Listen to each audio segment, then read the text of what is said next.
ว้สารในปารมีธรรมพระเถระครูบาอาจารย์พระภิกษุสงฆ์สามเณรทุกตนทุกองค์ขอสวัสดีพี่น้องท่านทุกฟังป้าน้อยป้าหนานป้าอุ้ยแม่อุ้ยที่รับฟังรายการจากสถานีวิทยุกระจายเสียงพระพุทธศาสนาแห่งชาติและสังคมขึ้นเพื่อการศึกษาพระพุทธศาสนาและวัฒนธรรม FM 104.50 เมกะเฮิรตซ์จากวัดฝ่ายหิน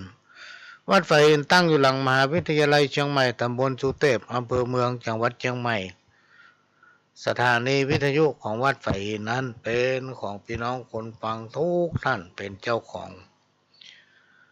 ช่วงนี้ก็มาพบปะกับพ่อหลวงสว่างธาตุอินจันทร์ประธานเครือข่ายของทูลแม่ของแผ่นดินจังหวัดเชียงใหม่และ8จังหวัดภาคเหนือรองประธานศูนย์ประสานงานของทูลแม่ของแผ่นดินแห่งชาติประธานคณะที่ปรึกษาผู้ตรวจราชการภาคประชาชนด้านต่างๆประจำจังหวัดเชียงใหม่สังกัดสำนักงานปลัดสำนักนายกรัฐมนตรีก็มาพบปะพี่น้องท่านผู้ฟัง ก่อนกินข้าวน้ำข้าวแรงพี่น้องท่านผู้ฟังกลับมาฟังรายการสาระสปะร้อยอันปันเรื่องก็จะนำมาเล่ามาโอ้สู่พี่น้องท่านผู้ฟังบางเรื่องก็เป็นเรื่องจากประสบการณ์บางเรื่องก็เป็นเรื่องที่ได้จดจำเอาคำอู้ของครูบาอาจารย์แล้วก็มาเล่าสู่อู้กันฟังเนื่องจากว่าได้รับการอนุเคราะห์เมตตาจากหลวงพ่อพระครูสมุวิศวัตรวรกิจโยท่านผู้อำนวยการสถานีได้ให้การอนุเคราะห์ให้เวลาทำ1 ชั่วโมงพี่น้องท่านผู้ฟังตั้งแต่เวลานี้ไปจนถึง6 โมงแมลงเป็นประจำทุกวันอาทิตย์ปะกัน2 รอบรอบแรกก็บ่ายโมงถึงบ่าย3รอบที่2ก็รอบประเดี๋ยวนี้ไปถึง6 โมงและก็ทุกวันเสาร์4 โมงถึง6 โมงแมลงแล้วก็ทุกวันพฤหัสพี่น้องท่านผู้ฟังเขาก็จะมาปะกันในภาคกลางคืน3 ทุ่มถึง4 ทุ่มนะก็มาแก้เหงา พี่น้องท่านผู้ฟังตามคำเรียกร้องของผู้ที่ติดตามรับฟังรายการของพ่อหลวงกล้าของคนอยู่ที่ผลของงานครูบาอาจารย์กล่าวว่ากล้าของคนเขาเนี่ยพี่น้องท่านผู้ฟังอยู่ที่ผลของงานหมดไม่ใช่อยู่ที่ตัวคนนะอยู่ที่ผลของการปฏิบัติตัวอยู่ที่วิสัยทัศน์อยู่ที่สติปัญญานะอยู่ที่ผลงานของตนเองที่ทำออกมาคำสอนของพ่อของแม่คำสอนของพ่อของแม่คือสมบัติของลูกนะบ่มีพ่อแม่คนไหนพี่น้องท่านผู้ฟังที่บ่ห่วงหาลูกเพราะลูกเป็นแก้วตาและดวงใจของพ่อของแม่เป็นสายเลือดของพ่อของแม่แม้นว่าพ่อแม่เฮาเนี่ยบ่มีสมบัติสักทันอย่างไว้ให้เฮาสร้างอย่างเพราะว่าฐานะรักฐานเนี่ยบ่ร่ำบ่รวยเปิ้นให้เฮามาเป็นคนเนี่ยพี่น้องท่านผู้ฟังถือว่าสุดยอดละสุดยอดละพ่อแม่มักจะสอนลูกเต้าให้ปฏิบัติดีให้ทำความดีงามไปตลอดบ่มีพ่อแม่คนไหนที่ปรารถนาให้ลูกเป็นคนบดีนะเป็นคนบดีไปที่ไหนก็เปิ้นจังเนี่ย คนโง่เท่านั้นสรรเสริญคนพาลนะคนโง่คือคนสุดกำกึดคนสิ้นกึดพี่น้องท่านผู้ฟังจะไปส่งเสริมคนพาลสนับสนุนคนพาลว่าโอ้อันนี้ดีอันนั้นดีคนพาลย่าอย่างออกมาก็ชื่นชอบยินดีหมดเป็นห้องคนโง่คนโง่เป็นมนุษย์เป็นได้เพราะใจสูงเหมือนนกยุงมีดีที่แววขนถ้าไผ่ใจต่ำเป็นได้แต่เพียงคนย่อมเสียทีที่ตนได้เกิดมาใจสะอาดใจสว่างใจสงบถ้ามีครบเรียกว่ามนุษย์สาหรือเรียกว่าคนนะถ้าคนใดมีใจสะอาด พี่น้องท่านผู้ฟังใจสะอาดใจสว่างก็คือมีสติปัญญามีความเอื้อเฟื้อเผื่อแผ่นะสามารถครองใจคนได้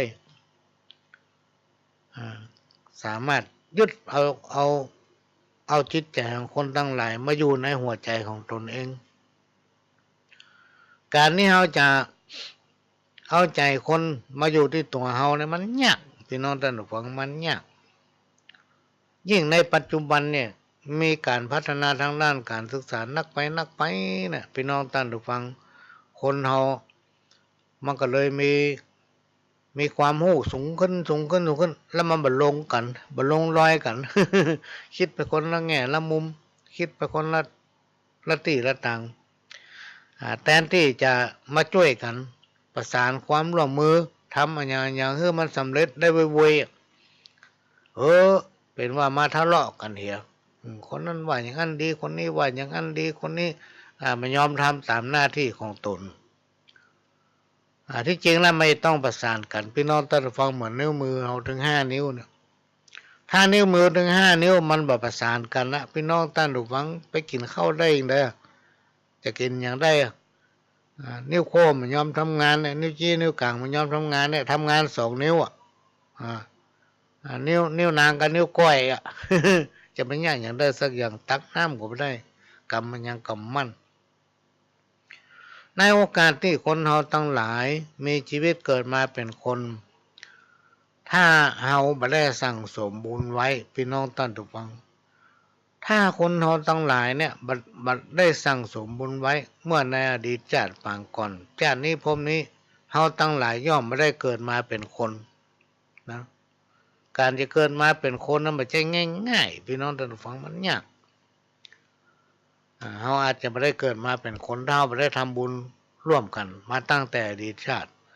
การที่เราได้ยินได้ฟังกันวันนี้ถือว่าเราได้ทำบุญร่วมกันมาพี่น้องท่านผู้ฟังเราถึงได้ยินน้ำเสียงเสียงปากได้ฟังกันบอกว่าอาจจะเป็นตั้งวิทยุตั้งเฟซตั้งไลน์เนี่ยแม้นมาเราไม่ได้หาตัวกันแต่ก็ได้ยินน้ำเสียงเสียงปากถือว่าเราได้ทำบุญร่วมกันมาเมื่ออดีตชาติก่อนชาตินี้เราเลยมาเป็นพี่เป็นน้องกันนะมนุษย์คนเฮานี่เปิ้นว่าเป็นผู้ที่ประเสริฐกว่าสรรพสิ่งใดๆในโลกนะโลกมนุษย์คือโลกแห่งสัจธรรมอันนี้จำเป็นต้องย้ำกันบ่อยๆพี่น้องท่านผู้ฟังโลกมนุษย์ของเฮาน่ะเป็นโลกแห่งสัจธรรมเป็นโลกแห่งความจริงพี่น้องท่านผู้ฟังอย่างวันนี้เฮาอยู่มาทั้งวันเนี่ยตอนเจ้าเนี่ยอย่างพ่องประเดี๋ยวเขากำลังเนี่ยอย่างนั่นแหละคือความจริงมีเกิดมีแก่เจ็บตายนะเกิดแก่เจ็บตายสิ่งทั้งหลายเราเนี่ยจะเป็นไปตามผลของกรรมของภัยของมันพี่น้องท่านผู้ฟังเกิดแก่เจ็บตายสิ่งทั้งหลายเหล่านี้จะเป็นไปตามผลของกรรมของภัยของมันแทนกันบ่ได้โบราณอาจารย์เปิ้นกล่าวไว้ว่าถ้าไผ่ผู้ใดกระทำสิ่งใดไว้ก็ย่อมจะได้รับสิ่งนั้นบาปบุญคุณและโทษมันมี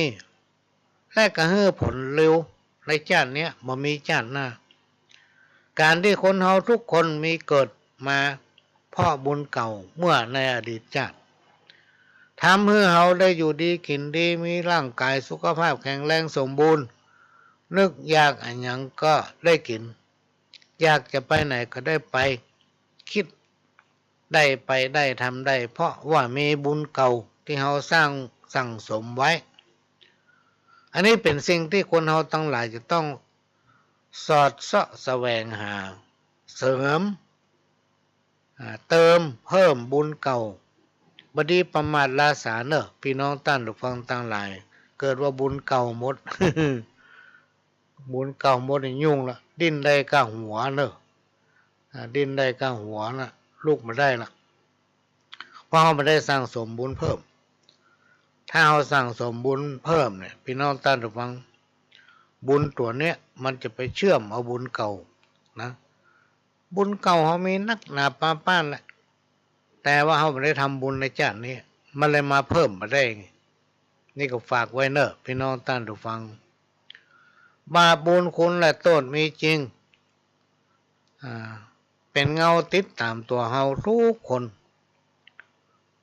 คนใดโกงเปิ้นกำเดียวเปิ้นก็จะมาโกงมันนะระวังไว้เตอคนที่ชอบกินเปิ้นบ่ได้นะได้ของเปิ้นแล้วทำลืมนะคนที่ชอบลืมบุญคุณคนเนี่ยพี่น้องท่านผู้ฟังคนเนี่ยบดี แล้วกรรมมันเนี่ยจะโตยไปวันหน้าวันตาถ้าจะช่วยเหลือไปก็จะลืมมันอย่างมันลืมเปิ้นนะ คนไหนชอบล่อลวงเปิ้นนะ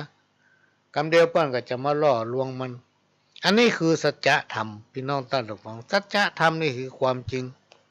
ที่มันวุ่นวายถึงวันนี่เพราะว่าคนเฮาไม่ยอมรับความจริงหรอกไม่ยอมรับความจริงซึ่งมันบ่มีสิ่งใดในโลก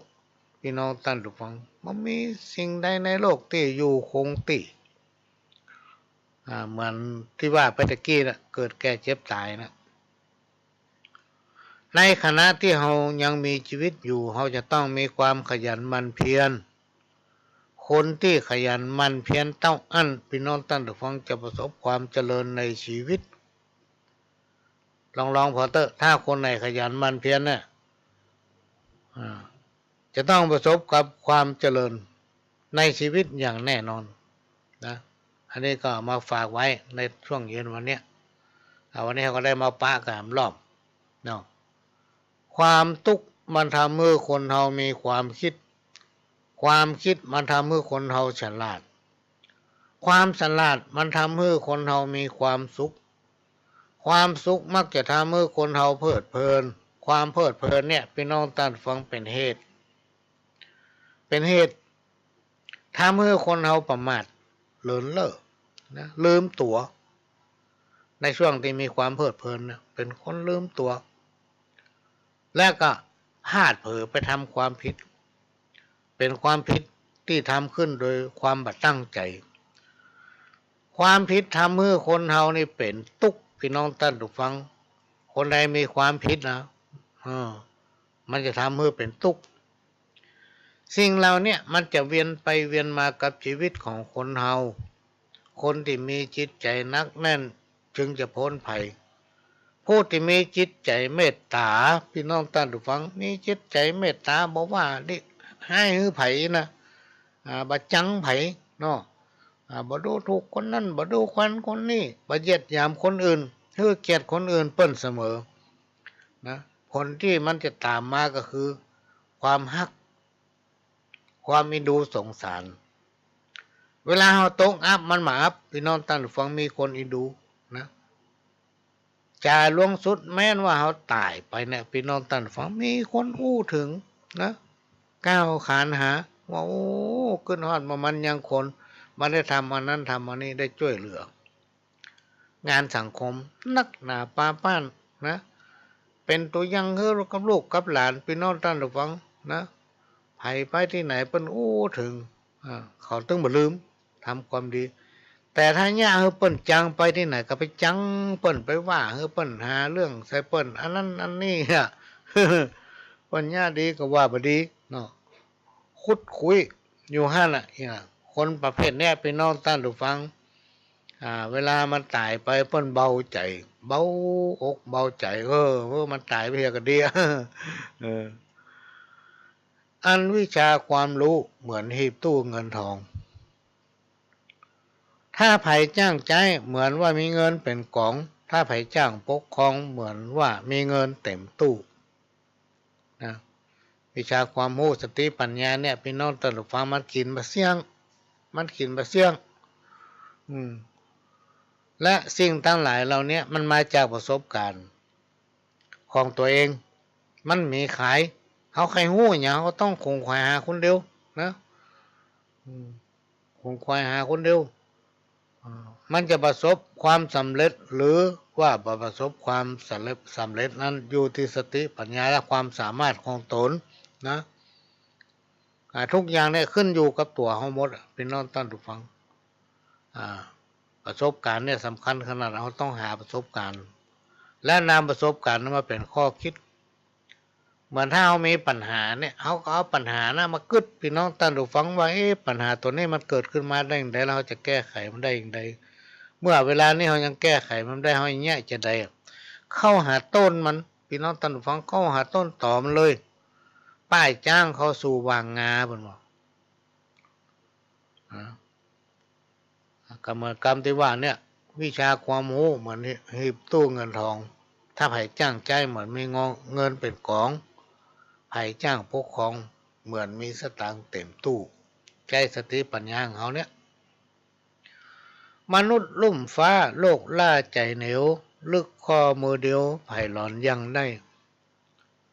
สาครกงกาเหนือใต้จ่าเต็มไปเจี้ยวลึกสิบวาสาวาเยาหูอย่างตึกกำก่อนกี้โบราณนะอันเนี้ยพี่น้องท่านผู้ฟังมนุษย์ลุ่มฟ้าโลกล่าใจเหนียวลึกคอมือเดียวไผ่หลอนยังได้จิตใจมันห้อยอยู่ที่เดียวกันเนี่ยนะเต้าเดียวกันนะเต้าเดียวกันเนี่ยแต่ว่าเขายังใจคนบ่ได้เขาบ่สามารถที่วัดใจคนได้พี่น้องท่านผู้ฟังบางทีหน้าตามันจัดดีแต่ใจมันบ่ซื่อ โอ้มันแต่งตัวจัดดีโอ้ม้วนเนี่ยแต่ใจมันกดใจมันบ่ซื่อกำอู้เนี่ยอู้อย่างใดก็ได้หมดปากว่าแต่ใจในบ่ตามนะใจในบ่งามอ่ะปากมันม่วนกะคนห้องปากหวานก้นส้มเนาะบางคนอู้ม่วนอู้หวานอู้ไพเราะฟังแล้วม่วนหูแต่ใจในมันกดจะไปเผลอละจะเตรียมไปนะใครก็ยังมันไม่ได้จิตใจคนนะพอหน้ามาหันใจเพราะฉะนั้นจะหาคนจริงใจนะมันยากที่สุดพี่น้องท่านผู้ฟังมันมี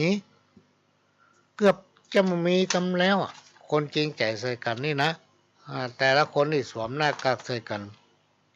เหมือนกับกรรมโบราณที่เพิ่นว่าไว้มีเพื่อนดีเพียงหนึ่งคนถึงจะน้อยดีกว่ามีเพื่อนเป็นร้อยนะมีเพื่อนที่ริษยาคิดอยู่ให้ละคิดริษยาเขานะเหมือนเกลือดีมีนิดหน่อยด้วยราคายังดีกว่าน้ำเค็มเต็มทะเลเกลือเนี่ยพี่น้องท่านผู้ฟังมันเค็มมันรักษาความเค็มของมันไว้ได้ผมว่าไม่น้อยไม่ใหญ่เค็มเหมือนกันหมดแล้วน้ำทะเลน้ำทะเลเนี่ยสุดเจ้นหูเจ้นตาเนี่ยพี่น้องท่านผู้ฟังมันก็เค็มเหมือนกันเปิ้นอย่ามาเอามาใจเนี่ยเปรียบได้เหมือนจิตใจคนเฮาเนี่ยพี่น้องท่านผู้ฟังเพราะฉะนั้นความจริงหนีจริงสิ่งนี้ยากเนี่ยเหมือนกับมีคนคนหนึ่งเขียนจดหมายก้อมเฮอประหลวงเนี่ยว่ายามตุกเนี่ยเฮาจะรู้ว่ามีไผ่พ่องที่มาส่งสารอิดูเฮาโดยเฉพาะยามไพ่แพ้เนี่ยพี่น้องท่านผู้ฟังคนเฮาเปิ้นเฮาว่า3 วันดี4 วันให้น่ะยามที่เฮาพ่ายแพ้เฮาจะรู้ว่าไผ่พ่องที่จะหนีหน้ามาช่วยเฮาสักอย่างสัวเฮาขว้างหมด ยามโศกเศร้าจะรู้ได้ว่ามีไผ่พ่องที่มาปาณีเฮามันมียามที่เฮาบ่มีซ้ำจะรู้ได้ว่ามีไผ่พ่องที่มาเป็นเพื่อนเฮาอันเนี้ยพี่น้องท่านผู้ฟังจากประสบการณ์ของพ่อหลวงนี่นะปะมาหมดแล้วนะเพราะฉะนั้นถึงกล้าอู้ได้เต็มปากว่าความจริงใจของคนน้ำหาเนี่ยที่มันวุ่นวายกันถึงวันหนึ่งวันนี้เพราะอย่างพ่อคนเฮามันยอมรับความจริงความจริงนั้นเป็นสิ่งบัดตายพี่น้องท่านผู้ฟังแล้วที่อู้ไปก่อนตอนเข้ารายการตะกี้บอกว่าถ้ามันโกงเปิ้นก็เดี๋ยวเปิ้นจะมาโกงมัน ถ้ามันไปล่อลวงเปิ้นก็เดี๋ยวเปิ้นจะมาล่อลวงมันเนี่ยอันนี้มันมีเป็นกงกรรมกงเกียนโลดพี่น้องท่านผู้ฟังไผตึงหนีบ่พ้นกรรมมาเก่าตุ้มผ้าลายหมาเห่าตุ้มผ้าลายหมาเห่ามีความหมายว่าเรื่องบดีเรื่องเก่าเรื่องหลังมันเมินมาแล้วแทนที่จะยุติไปคุดคุยหามันพี่น้องท่านผู้ฟังคุดคุยหามันเอามาอู้ เอามาอู้เอามาว่าในที่สุดต้องผิดเถียงกันนะพี่น้องท่านผู้ฟังผิดเถียงกันนะในสังคมในยุคปัจจุบันเนี่ยพี่น้องท่านผู้ฟังบอกว่าจะเป็นฝ่ายไหนหน่วยงานไหนก็แล้วแต่บอกว่าจะเป็นสังคมชุมชนตั้งแต่ระดับหมู่บ้านไปจนถึงอำเภอจังหวัดไปถึงระดับประเทศเพื่อต้องการความสมานฉันท์นะต้องการความสมานฉันท์อยู่ด้วยกันเหมือนพี่เหมือนน้องเออร่วมกันคิดใช้ความสามารถร่วมกันนะวิเคราะห์ปัญหาว่าเราจะแก้ไขอย่างไรจะช่วยกันอย่างไรสังคมมันถึงจะอยู่เย็นเป็นสุขถ้าเมากะคิดไปคนละตีละต่างพี่น้องท่านทุกฟังมันหาความเจริญไปได้คิดไปคนละตีละต่างแทนที่จะร่วมมือกันคิดช่วยกันคิดนะเอาสังคมบ้านเฮาเนี่ยโอ้คือมันเหนือเปิ้นหมดพี่น้องท่านทุกฟังถ้าเฮาร่วมกันนี่นะดอยม่อนใดก็จ้างที่ว่าสูงที่สุดเนี่ยก็มาเต้าในสังคมชุมชนในหมู่บ้านเราถ้าเราร่วมกันคิดแล้วก็ช่วยกันทำนะสิ่งไหนที่บดีเนี่ยเว้นช่วยกันทำเตอะพี่น้องท่านผู้ฟังสร้างความเจริญสร้างความสมานฉันท์ให้เกิดขึ้นในหมู่บ้านตำบลให้เกิดขึ้นในชุมชนของตัวเก่านะเพราะอย่างสมมุติว่าวันนี้เราอายุเท่าใดเราจะอยู่ไปถึงกี่ปีแล้วเรามีลูกหลานกี่คนบ้านเราพี่น้องท่านผู้ฟังลูกหลานเขาจะต้องสืบต่อไปโลกจะต้องอยู่ต่อจากเขาไงเขาไม่ได้อยู่ด้วยเขารอดเขาตายเขาจะต้องตายก่อนเขาอันนี้เป็นเรื่องที่เขาจะต้องมีความสมัครสมานสามัคคีที่เป็นห้องว่าปองดองสมานฉันท์ความสามัคคีอยู่ที่ไหนเกิดที่ไหนเนี่ยที่หั่นเจริญพี่น้องท่านผู้ฟังถ้าใจความคิดอยู่คนที่คิดหักล่างกันอยู่หั่นติ๊กๆความเจริญบ่เกิดการมาก้าวทำกรรมหนึ่งห้อมหนูหนูไตห้อมในติว มีความหมายว่าการงานใดก็ดีการงานใดก็ตามพี่น้องท่านผู้ฟังทำไปตามความถนัดนะทำไปตามความถนัดของภัยของมันเพราะว่าคนเฮานั้นมีความคิดและความสามารถหรือมีความชำนาญบ่เหมือนกันบ่ใช่ว่าคนคนเดียวทำได้หมดนะคนคนเดียวจ้างเก่งหมดคิดได้หมดบ่ใช่พื้นฐานของคนเฮาเนี่ยพี่น้องท่านผู้ฟังมันบ่ใช่เหมือนกันพื้นฐานคนเฮาเนี่ยมันเหมือนกันไปคนอย่าง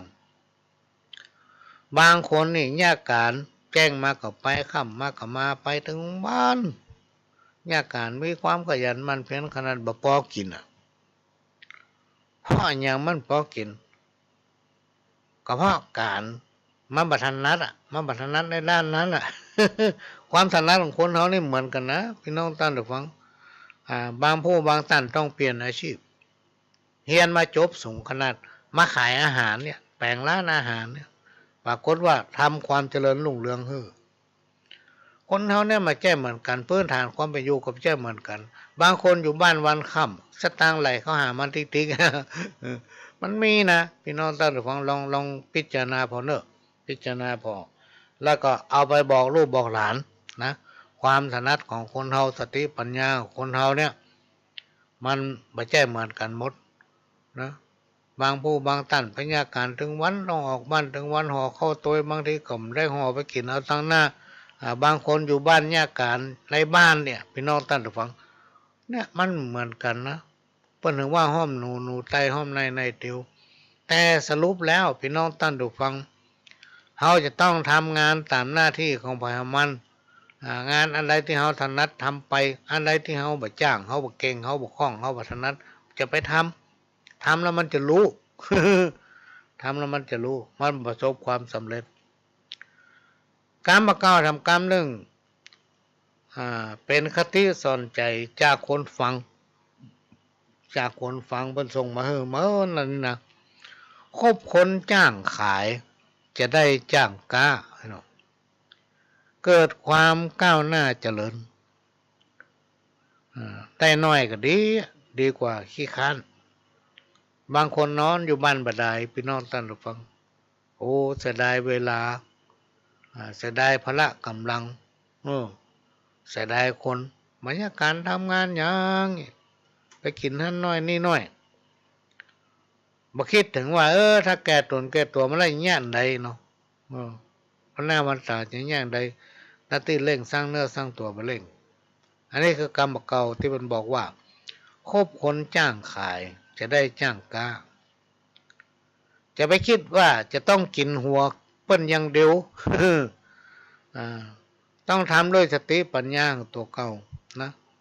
เพียรทำไปจะไปคิดว่าวันนี้กูจะต้องรวยวันพรุ่งกูจะต้องรวยทำอันนั้นจะรวยทำอันนี้มันจะรวยบนมันจะรวยมันตึงรวยพี่น้องท่านผู้ฟัง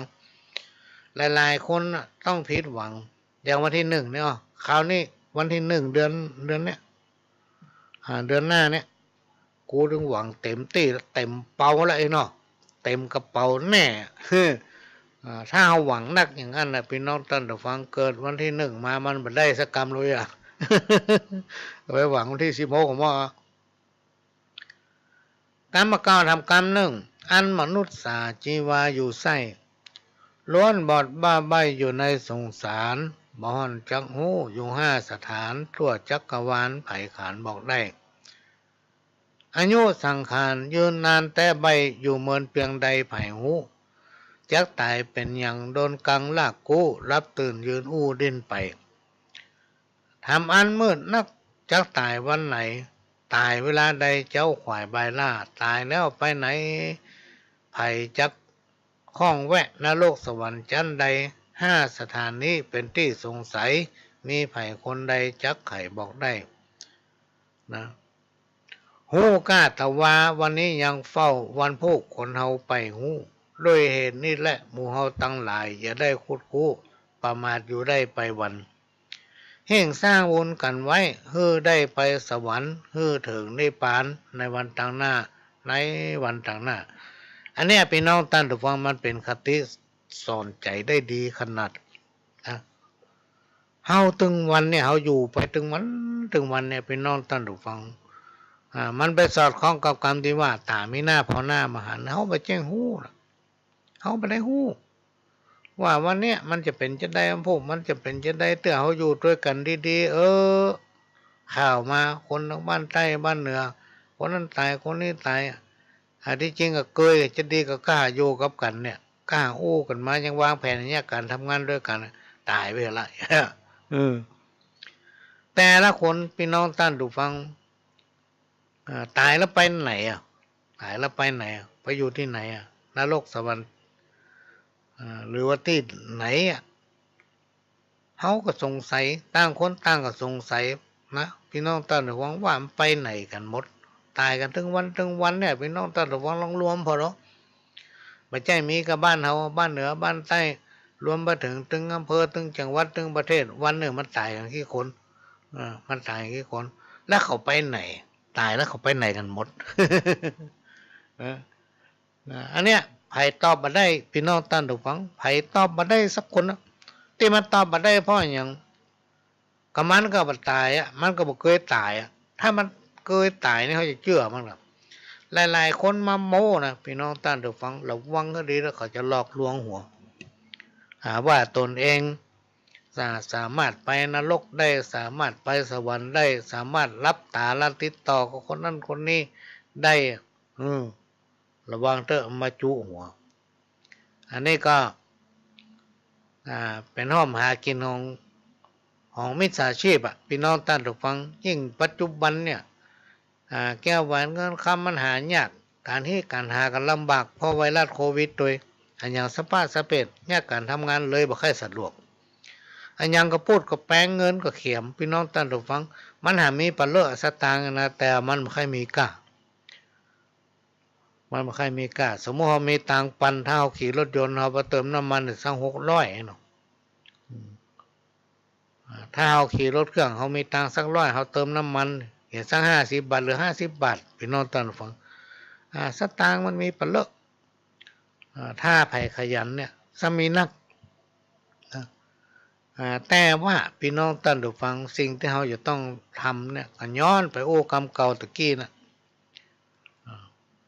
ว่าเราจะต้องมีความฮัก สมัครสมานสามัคคีสร้างสังคมชุมชนของตนเองให้อยู่ม่วนสร้างสังคมชุมชนหมู่บ้านของตนเองนะให้อยู่ม่วนแล้วก็เจริญคือมีความเจริญพี่น้องท่านฟังเวลาไผไปไผมาโอ้บ้านนี่ม่วนเนี่ยบ้านนี่ม่วนนะถ้าบ้านไหนทะเลาะกันติ๊กไผ่บ่ใครไปพี่น้องท่านฟังโอ้ไผ่ถึงบ่ใครไปแม่นแต่หลวงเองก็ยังบ่ใครไปเลยเพราะฉะนั้นสังคมจะอยู่ร่มเย็นเป็นสุขหรือเรียกว่าอยู่ดีมีสุขก็จะต้องมีความฮักความสามัคคีอยู่ด้วยกันเหมือนพี่เหมือนน้องมีอย่างก็อู้ก็จากันร่วมกันเนี่ยร่วมกันทำไม่ใช่ว่าคิดไปคนละอย่างเวลาคิดนี่คิดได้นะก็ต้องไปฟังเหตุผลคนอื่นพ้องเพื่อทำตัวเป็นน้ำกึ่งแก้วยอมรับเหตุผลของคนอื่นพ้องไม่ใช่เอาความคิดของตัวว่าเวลากึดอย่างออกมากำไปคัดกันเฮียเมาก็คัดกันเลยบ่เกิดความเจริญแล้วเฮาไปแจ้งฮู้วันตายพี่น้องท่านผู้ฟังเกิดเฮาตายไปลูกหลานเฮาอย่างเงี้ยจะได้มีไผพ้องที่ต้องการให้ลูกหลานอยู่ในสังคมที่ย่ำแย่บัดต้องการลูกหลานมีความเจริญก้าวหน้าบ่มีสักคนเพราะฉะนั้นเฮาจะต้องช่วยกันละพี่น้องท่านผู้ฟังมีความฮักความสามัคคีกันไว้ประเทศเฮาบ้านเฮาแผ่นดินที่เฮาอยู่ถึงวันเนี่ยเพราะว่าวีรบุรุษบรรพบุรุษของเฮาเปิ้นมีความสมัครสมานสามัคคีรวมกันเป็นหนึ่งถึงกอบกู้แผ่นดินของเฮามาได้เนี่ยบ้านเฮาเมืองเฮาเนี่ยพี่น้องท่านผู้ฟังโดยเฉพาะเฮาเป็นชาวพุทธเฮาเป็นศรัทธาสันนิบาตตานเข้าหรือที่เปิ้นห้องเป็นภาษาโดยทั่วไปเนี่ยว่าพุทธบริษัทแถมบ่พอตั้งภายนอกยังมีพระสยามเทวาธิราชปกป้องคุ้มครองบ้านคุ้มครองเมืองรักษาดูแลพี่น้องราษฎรทั่วทุกในพื้นที่แหละในเขตแดนสยามหรือประเทศไทยเนี่ยเขามีพระบาทสมเด็จพระเจ้าอยู่หัวมีคณะพระเถระครูบาอาจารย์มีพระสงฆ์องค์เจ้าที่คอยชี้แนะนำธรรมะอันเป็นคำสั่งสอนขององค์พระสัมมาสัมพุทธเจ้าเนี่ยซึ่งเกี่ยวกับพุทธศาสนาเนี่ยพี่น้องท่านผู้ฟังมีเรื่องมีประวัติยาวนานขนาดมาเป็น2-3 พันปีแล้วพี่น้องท่านผู้ฟังฮอดมาถึงเฮาเนี่ยถือว่าหมู่เฮาทั้งหลายนี่โชคดีขนาดโชคดีขนาดทุกอย่างทุกอย่างรอบตัวเฮาเลยมันมีหมดบอกว่าจะเป็นสวัสดิการทั้งด้านสังคมบอกว่าจะเป็นเกี่ยวกับอย่างสปะสเปดพี่น้องท่านผู้ฟังมันมีทุกอย่างเลยนะเฮาอู้ถึงการบริหารงานต่างโลกก็ระดับประเทศเนาะทุกอย่างมันแวดในตัวเฮาหมดแวดในตัวเฮาหมดเมื่อเมื่อกี้ปีที่ผ่านมาเนี่ยพี่น้องท่านผู้ฟังสมัยก่อนนี่อบต.เทศบาลนี่จะมีนะมีก็ปจ.อบจ.เนี่ยมีมาหมดล่ะนะก็ผู้รักผู้ใหญ่คนที่เป็นมีสติปัญญาเปิ้นก็มาคิดว่าควรจะกระจายอำนาจคืออย่างก็คือกระจายรายได้กระจายปัจจัยกระจายงบประมาณเนี่ยให้พี่น้องประชาชนบริหารกันในเขตหมู่บ้านชุมชนของตนเองก็เลยมีอบต.ไงพี่น้องท่านผู้ฟังเลยมีอบต.ต่อมาก็ยกระดับเป็นชั้น1ชั้น2ชั้น3ก็กลายเป็นเทศบาลไปอีกเป็นต้นเพราะฉะนั้นสิ่งตั้งหลายเหล่านี้เพื่อปากท้องของพี่น้องราษฎรเพื่อประชาชนคนที่เข้าไปอยู่ในจุดนั้นก็ต้องเป็นตัวแทนของพี่น้องราษฎรเป็นตัวแทนของชาวบ้านเป็นตัวแทนของชุมชนพี่น้องท่านผู้ฟังไม่ใช่เป็นเจ้าเป็นนายนะไม่ใช่ว่าเข้าไปแล้วเป็นเจ้าเป็นนายคือเป็นตัวแทนของชุมชนเป็นตัวแทนของหมู่บ้านเป็นคนใจพูดถึงว่าอาสาเข้าไปเป็นคนสาธารณะพี่น้องท่านผู้ฟังอาศัยเข้าไปเป็นคนสาธารณะก็คือเป็นคนใจเจ้าบ้านเป็นตัวแทนของเจ้าบ้านนะเขาจะว่าเป็นผู้นำก็ถูกต้องถ้านำดีก็ดีนะพี่น้องท่านผู้ฟังถ้านำบ่ดีก็ปลาเข้าโค ปลาเข้าโคเพราะฉะนั้นก็จะต้องวางตัวเป็นกลางนะ วางตัวเป็นกลางในฐานะที่เราเป็นเจ้าบ้านเนี่ยก็ต้องวางตัวเป็นกลางนะมายินดีมายินให้เพิ่นดีมาเขาก็ดีไปนะวางตัวเป็นกลางบ่เป็นฝ่ายนั้นบ่เป็นฝ่ายนี้ถ้าไผมีความคิดดีๆเนี่ยพี่น้องท่านผู้ฟังก็มาช่วยกันคิดนะว่าเนี่ยจะบริหารไปอย่างใดยังความเจริญดีกว่าคิดถึงลูกถึงหลานเขาพุ่นนะกรรมก็ทำกรรมหนึ่งเอามะพร้าวห้าวมาขายสวนอันนี้เป็นกรรมเปรียบเปยนะพี่น้องท่านผู้ฟังกับคนที่หู้เท่าไปถึงการคนที่หู้เท่าไปถึงการหรือคนอวดหู้เนี่ยอวดว่าตัวเองเนี่ยเก่งอวดว่าตัวเองนี่ฉลาดนะอวดว่าตัวเองมีสติปัญญานะอวดหู้กับคนที่เปิ้นเป็นปราชญ์นะคนที่เป็นปราชญ์ผู้หู้เนี่ยพี่น้องท่านผู้ฟังคนที่เปิ้นฉลาดเนี่ยนะหรือว่าเปิ้นเป็นบัณฑิตนั้นมาให้บัณฑิตเปิ้นไปแจ้งอู้อย่างไปเลยเนาะถ้าไผบ่ถามนี่เปิ้นต้องบอกเปิ้นต้องบอกอู้แต่คนที่ว่าเอาเป้าห้าวมาขายสวนเนี่ยมันเป็นคนโง่แต่อวดฉลาดไงพี่น้องท่านผู้ฟังอวดเลี่ยมไผถามมันก็ปากไผบ่ถามมันก็ปาก ถ้าไผบ่ตักบ่ถามมันแฮงมันจะซ้ออู้เรื่องคนอื่นทับถมคนอื่นนะเปิ้นฮ้องว่าเอาเป้าห้าวมาขายสวนอันไหนที่มันบ่ฮู้แต่มันหามันฮู้เอาไปอู้ไปเลยนะกรรมเก่าทำกรรมหนึ่งฟ้าสูงแผ่นดินต่ำอันนี้สำคัญพี่น้องท่านผู้ฟังเป็นสำนวนที่เปรียบเทียบให้ฮู้จักกาลเทศะนะฮู้จักตัวเก่าคนเฮามันบ่ฮู้จักตัวเก่าว่าตัวเองอยู่ระดับไหนเอาไปถึงจิตใจเลยพี่น้องท่านผู้ฟังว่าจิตใจตัวเองนะอยู่ในระดับใดนะย่อมจะฮู้ด้วยตนเองและจะต้องฮู้จักที่สูงที่ต่ำพี่น้องท่านผู้ฟังฮู้จักที่สูงที่ต่ำฮู้จักเคารพยำเก่งฮู้จักเก่งใจคนอื่นไม่ใช่เอาตัวเองว่านะพิจารณาตนเองและปฏิบัติตนให้สมกับฐานะของตัวเก่านะไม่ใช่ตีตนไปว่าคนนั้นก็บ่ดีคนนี้ก็บ่ดีตัวเองดีอยู่เสมออันนี้ก็บ่ได้นะพี่น้องท่านผู้ฟังบ่ดีมันเข้าตัวเก่าจากประสบการณ์ของพ่อหลวงในเฮาฮู้เพราะเราเจอมาแล้วสิ่งที่เก่ามาเนี่ยเจอมาละเนาะถ้าเราตกอับเหลือเขาก็ว่าเฮาบ่ดีขี้ข้าน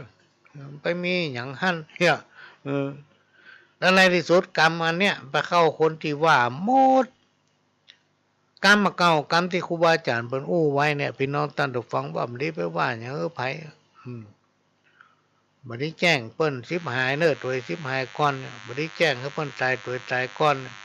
ถ้าบาปกรรมมันนักมันก็บัดตายนะพี่น้องท่านผู้ฟังมันก็เป็นหยังแต่มันทรมานตัวเองว่าเปิ้นมีหยังก็เข้าตัวก็มีหยังน่ะเพราะคนที่เขาว่าเปิ้นบ่ฮู้แล้วก็คนที่เขาแจ้งเปิ้นเนี่ยพี่น้องท่านผู้ฟังมันปรากฏว่ามันมีอันจะกินนะเป็นดีมีกินขึ้นเลยนะและตัวเองพี่น้องท่านผู้ฟังที่ว่าตัวเองแน่ไปว่าคนนั้นคนนี้และในที่สุดเป็นใดนะลองพิจารณาพอเนอะมันเป็นอีโก้นะฟ้าสูงแผ่นดินต่ำเราต้องฮู้จักกาลเทศะฮู้จักอันยังดีอันยังบ่ดีนะฮู้จักว่าตัวเองอยู่ในฐานะอันใดอย่างนี้เป็นต้นกรรมเก่าทำกรรมหนึ่งฟื้นฝอยหาจะเข็บฟื้นฝอยหาจะเข็บนะหมายถึงการเลือกฟื้นเอาเรื่องเก่าเรื่องอันยังผีเบาโมนะที่มันบ่ดีมาอู้มาคิดเอาเรื่องที่มันสะเทือนใจ ของตัวเก่ามามาคิดอยู่ฮะตะกอนเป็นยันตะกอนเป็นนี่อ่ะเรื่องเก่าเนี่ยพี่น้องท่านผู้ฟังมันทำให้เกิดการแตกร้าวยิ่งโอ้ไปมันก็เครียดไปติ๊กๆจะไปคิดถึงมันอย่างอ่ะนะเพราะว่าเรื่องนั้นอ่ะมันแล้วไปแล้วมันแล้วไปแล้วนะการมาเก่าข้อนี้เหมือนกับที่ตั้งเหนือเฮาเพิ่นว่าตุ้มพลายมาเฮาอันเดียวนะคนเอากรรมเก่ามาเล่าคนเอากรรมเก่ามาอู้ครูบาอาจารย์เนี่ยพอน้อยพอนานเพิ่นถึงบอกแล้วมันถึงบัดดีแต่มันยังผิดหัวกันเนี่ยกรรมว่ามันบัดดีนะเป็นคำเปรียบเปยพี่น้องท่านผู้ฟังที่เป็นเปรียบให้ฟังว่าให้ใจสติปัญญาที่มีอยู่มาร่วมกันคิดนะคิดในสิ่งที่มันจะเกิดประโยชน์กับตัวเก่าคิดแต่สิ่งที่มันจะเกิดประโยชน์กับสังคมนะเรื่องเก่าๆจะไปลื้อฟื้นจะไปเปิดไฟหาจะเข็บการที่ลื้อฟื้นเอากรรมเก่ากรรมหลังมาอู้กันนะมันไม่ใช่ได้ประโยชน์หยังทำมือพิษกันเหี่ยบได้มันเสียประโยชน์เพราะแถมมาเมินเฮาก็ตายมันก็ตายอ่ะ ก็ในช่วงที่ยังบัดตายเดี๋ยวนี้มาหาความสุขใส่ตัวเก่าแหละอู้ไปไข้หัวไปคิดอย่างสิ่งที่มันบัดดีอ่ะสร้างสังคมไว้เพราะว่าถ้าเราตายไปลูกหลานเรายังอยู่การประกอบทำกรรมหนึ่งพี่น้องท่านผู้ฟัง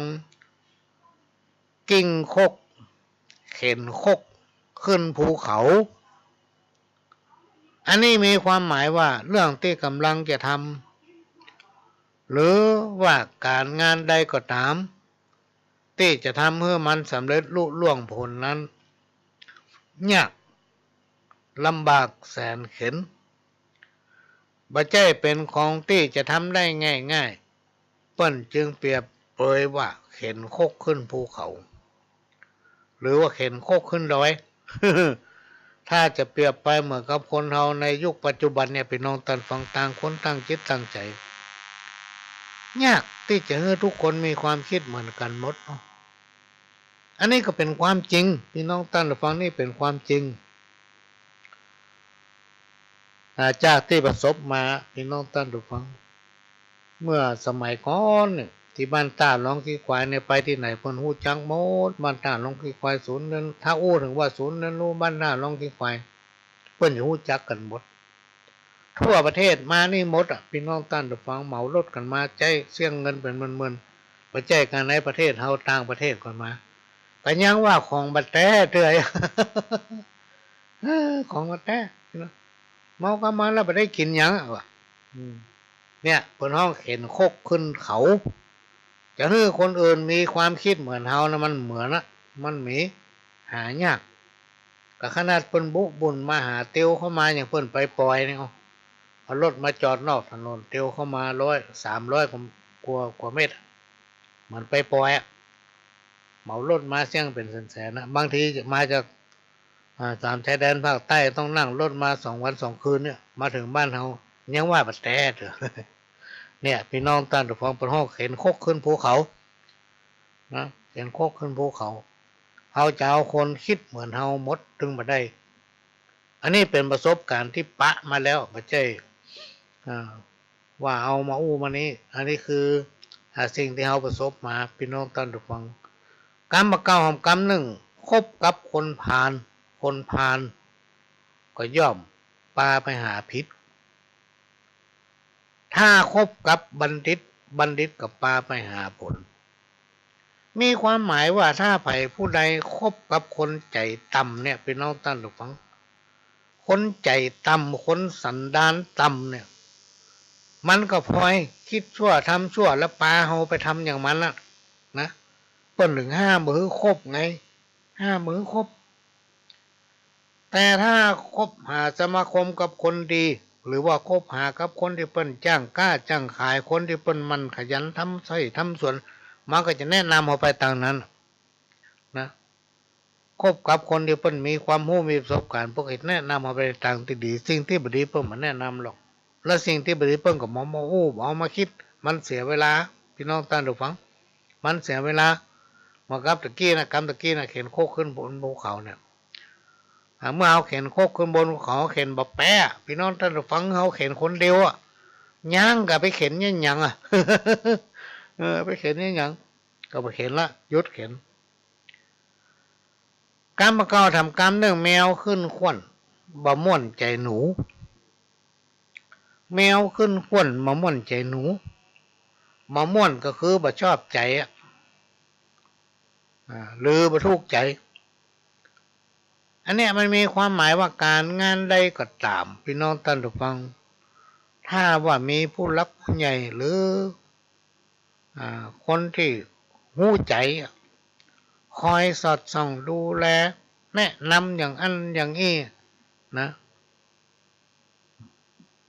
มันก็ม่วนอกม่วนใจครับแต่ว่ามีคนคอยตำหนิอยู่ตลอดเนี่ยพี่น้องท่านผู้ฟังโอ้จำจีว่าอยู่หันนะเนี่ยดีมันก็ว่าบดี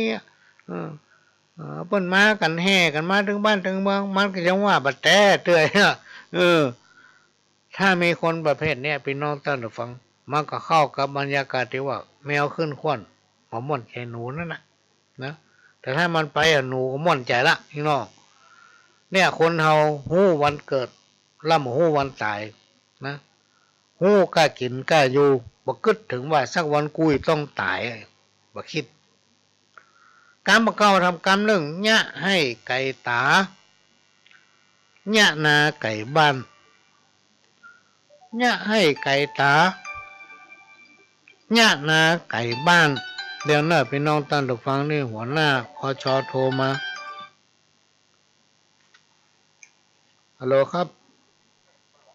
มีอะไร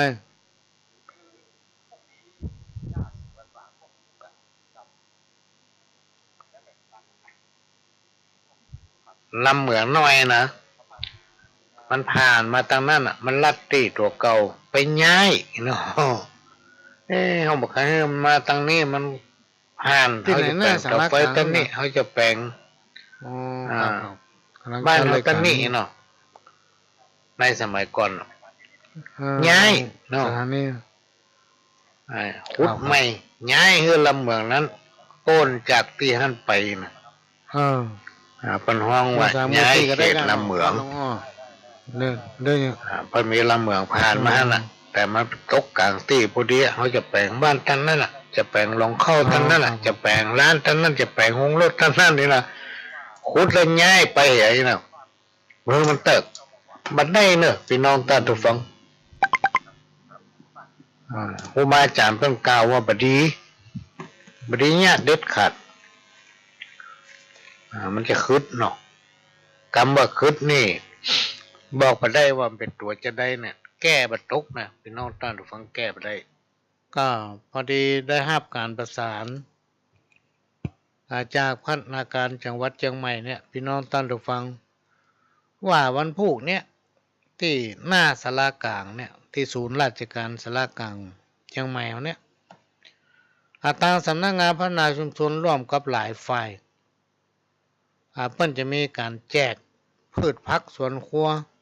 แจกผักไม่ไส้เครือเนี่ยแจกของกินเนี่ยเปิ้นห้องว่าหมู่บ้านปันสุขนะโครงการของเปิ้นแจกฟรีนะบ่เสี่ยงตังค์สักบาทเพราะฉะนั้นวันพรุ่งนี้ถ้าไผมีความประสงค์จะไปร่วมโครงการกับเปิ้นสัก9 โมงก็ไปได้แล้วเนอะ9 โมงประมาณ9 โมงเกินนี้เปิ้นจะมีพิธีละโดยผู้ว่าราชการจังหวัดเป็นประธานนะเป็นประธานพอผู้ว่ากล่าวจบก็จะแจกของละเรียกว่าแจกแบ่งปันหมู่บ้านอย่างก็อยู่ดีมีสุขแจกปันสิ่งของฟรีพืชผักผลไม้รากไม้ใครต้องการอย่างก็ไปเนอะ9 โมงไปพร้อมกับที่หน้าศาลากลางพี่น้องท่านผู้ฟังไปหน้าศาลากลางหน้าศูนย์ราชการจังหวัดเขาเนี่ยใครที่สนใจก็สามารถไปได้เป็นมีโครงการบ้านปันสุข9 โมงประมาณ9 โมงเกินท่านผู้ว่าราชการก็จะมาพบปะ แล้วก็มาแจ้งถึงโครงการ10 โมงมันก็จะแจกของละสัก9 โมงนี่ก็ไปได้ละก็ขอฝากประชาสัมพันธ์โดยสกี้นี่หัวหน้าเจริญศรีวโยพัฒนาการจังหวัดเชียงใหม่ได้ฝากประชาสัมพันธ์ได้โทรมาก็ถือว่าเป็นเรื่องที่มีความสำคัญเรื่องปากเรื่องท้องของพี่น้องประชาชนชาวบ้านพี่น้องท่านผู้ฟังพี่น้องที่อยู่ตำใกล้ตำหิมในสันวิเสื่องนี่ก็ไปได้เนอะไปได้ก็ช่วยประสานบอกต่อๆกันไปตุยมันค่ำละประหลวงจะออกรายการนี่ก็ประมาณ6 โมงความผู้มาเจ้าก็อาจจะทางวัดนี่ได้ประสานประชาสัมพันธ์ทางเสียงหรือว่าทางประหลวงจะได้ประสานบอกคือเพิ่นได้ประชาสัมพันธ์กรรมเก่าทำกรรมหนึ่งพี่น้องท่านผู้ฟังเนี่ยให้ไก่ตาเนี่ยนาไก่บ้านบอกว่าเขาจะทำกิจการงานใดพี่น้องท่านผู้ฟังอันนี้ก็สำคัญนะเนี่ยให้ไก่ตาเนี่ยนาไก่บ้านนี่เป็นความหมายที่เป็นกุศโลบายที่เปรียบเทียบสมมติเขาไปเนี่ยการทำงานพี่น้องท่านฟังง่ายใส่สวนเขาต้องใช้เวลาเดินทางไปเป็นวันพวกนี้ไปก็เป็นวันมาก็เป็นวันเนี่ยมันถึงวันลูกละอัน กำไรก็ดีผลผลิตอย่างต่างๆที่มันออกมากุ้มกับเดินทางก็บดีอันนี้นะเพิ่นว่าคือพิจารณาเนี่ยอย่างให้มันเหมาะสมนะให้มันเหมาะสมกับสภาพของเฮาพี่น้องท่านผู้ฟังอันใดที่มันล้ำไปเนี่ยไปแล้วมันบ่เกิดผลอันนี้ก็มาฝากไว้การประกาศทำกรรมเรื่องเสียมบคมใส่ด้ามนักกรรมหูมันนักมันอ่านมันเขียนเสียมบคมเนี่ยเป็นใส่ด้ามนักนะเวลาขุดมันจะต้องออกแหงนักอันนี้เป็นความจริงนะพี่น้องท่านผู้ฟังผู้หลวงลองมาละลองทดลองพอละถ้าความรู้มันนักมันอ่านมันเขียนมันค้นหามันแสวงหาความรู้เพิ่มเติมกระเด็มตึงหูไปเองนะอันนี้ก็ขอแจ้งขอฝากไว้กับพี่น้องท่านผู้ฟังแมลงนี่ได้น้อยเพราะมันหายไข้รับช่วงบ่ายแต่เจ้าเนี่ยมาไข้รับ ไปไข้รับก็เลยได้เปิดเทปมันนั่งมาดูมันเป็นมารนะพี่น้องท่านผู้ฟังเป็นมารเวลาจะหมดละพี่น้องท่านผู้ฟังครั้งละประมาณ 3-4 นาทีและเสียงนี่มันไปจ้าหน่อยเพื่อสถานีเปิ้นมีอย่างจะมีอย่างจะเอามาออกอากาศให้พี่น้องท่านผู้ฟังก่อนที่จะมีเคารพธงชาติเนาะช่วงนี้พ่อหลวงก็จะขอนำรายการนี้จากพี่น้องท่านผู้ฟังไปก่อนขอกินข้าวลำนอนรับฝันดีมากันคู่คนจากกับผมพ่อหลวงสว่างท่านจันทร์ขอสวัสดีครับ